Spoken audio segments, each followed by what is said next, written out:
Lebih dari 800 peralatan militer Amerika Serikat termasuk tank tiba di Polandia. Rekamannya ramai beredar di media sosial Telegram pada Rabu 7 Desember 2022. Peralatan dan militer Amerika Serikat tiba sebagai bagian dari operasi Atlantic Resolve.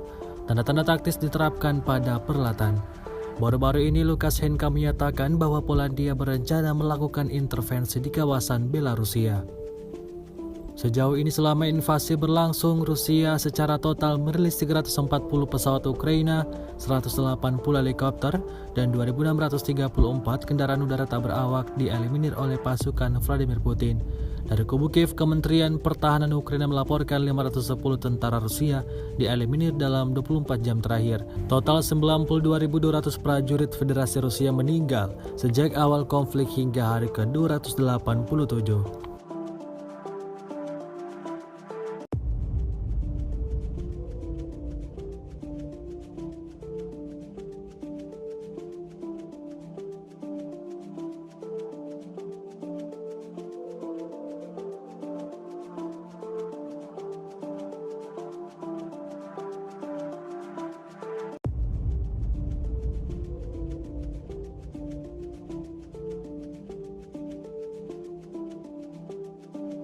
Terima kasih sudah nonton.